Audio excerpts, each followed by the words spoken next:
Les amis, la finale de la Super Coupe d'Espagne va opposer les deux ennemis jurés, les deux ennemis d'antan, le Real de Madrid et le FC Barcelone, comme vous le voyez ici. Mais avant de s'intéresser à cette finale, à ce classico de ce dimanche, nous allons faire un petit arrêt sur le derby mancunien qui opposait Manchester United et Manchester City. L'ogre mancunien, l'ogre Citizens est tombé face à Manchester United. Juste dans les dernières minutes de jeu, Manchester United qui a encaissé le premier but de ce match, mais qui a fini à créer la remontada. On se retrouve juste après ça.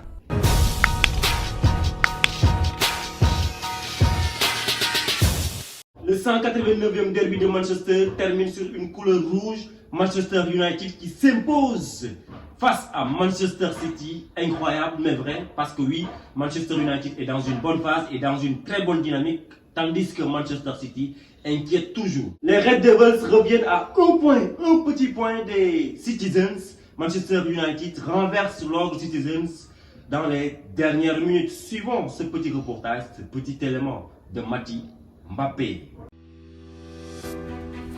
Ce samedi, la Premier League débutait avec un choc, le derby de Manchester entre City et United. D'un côté, la formation de Pep Guardiola qui ne va pas spécialement bien ces derniers matchs, avec notamment ses défaites en League Cup face à Southampton ou encore ce match nul en championnat face à Everton lors du Boxing Day. De l'autre côté, l'équipe des Red Devils qui brille depuis plusieurs semaines et qui reste invaincue depuis 6 rencontres. Pour ce choc, le technicien néerlandais misait sur le classique avec Casemiro dans le cœur du jeu ou encore les Français Anthony Martial et Raphaël Varane. Pour Guardiola, Erling Haaland occupait l'attaque avec Foden et Mahrez. En début de rencontre, sans surprise, c'est Manchester City qui monopolisait le ballon. Mais comme lors des derniers matchs, les Citizens semblaient très peu inspirés avec le cuir et ne faisaient aucune différence. Bernardo Silva multipliait les passes en retrait alors que Phil Foden et Riyad Mahrez étaient candidatés par Wan-Bissaka et Malacia. Même Kevin De Bruyne, d'ordinaire juste, manquait des passes simples. De l'autre côté, Manchester United réalisait une mi-temps très sérieuse avec des sorties de balles très propres.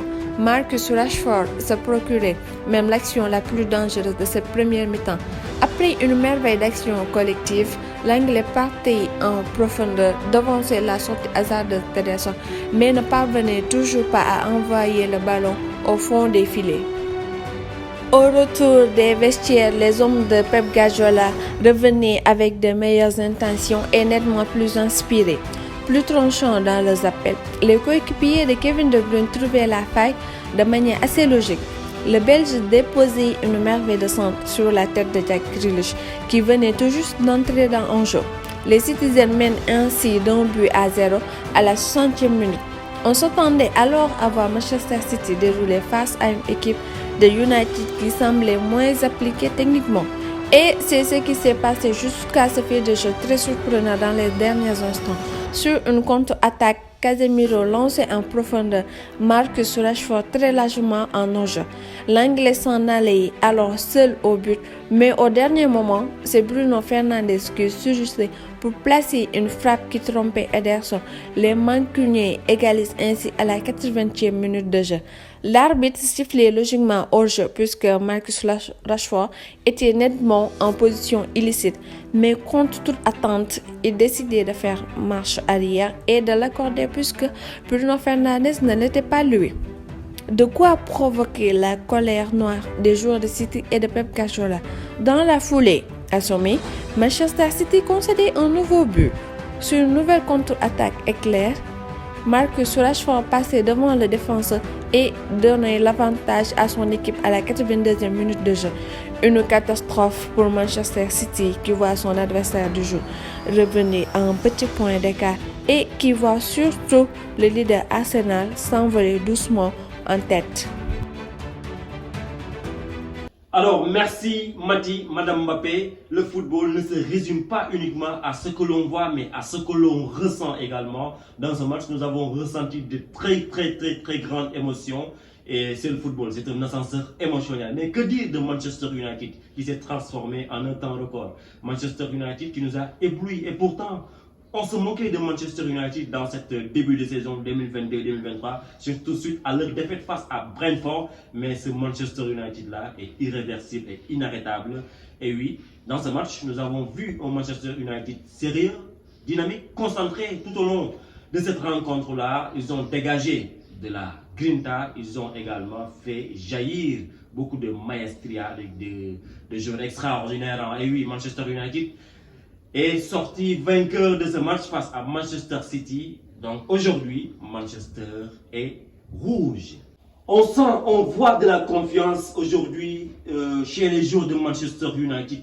Et oui, quand on les voit jouer, on voit de la grinta se dégager, on voit également de la maestria se propager. Et oui, c'est Manchester United, c'est une équipe historique, c'est une équipe qui est toujours là, malgré les difficultés, c'est une équipe qui sait rebondir, qui sait revenir.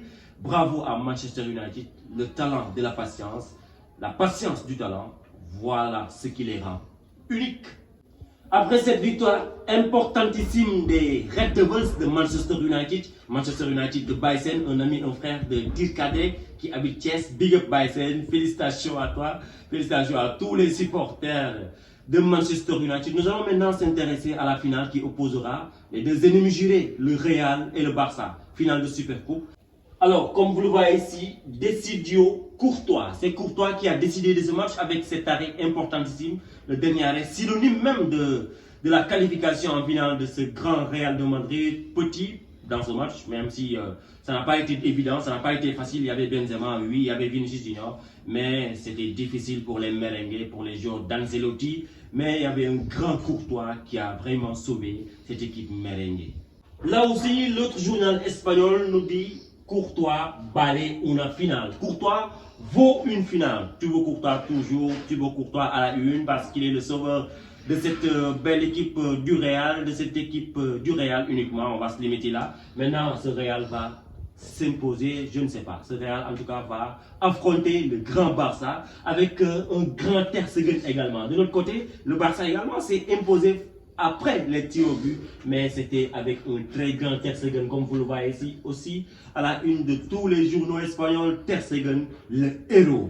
Ça n'a pas été facile pour les Barcelonais, mais ils pouvaient aussi compter sur le grand retour de cet homme, Robert Lewandowski, le monstre, le grand buteur polonais, qui est revenu, qui a marqué un but, mais aussi un certain Ansu Fati qui est entré en deuxième période, qui a également été décisif. Donc coaching gagnant pour le coach espagnol Xavi. Le Barça va affronter à Riyad ce dimanche le grand Real de Madrid, l'ennemi juré, l'ennemi d'antan. Donc ce sera un classico des temps modernes.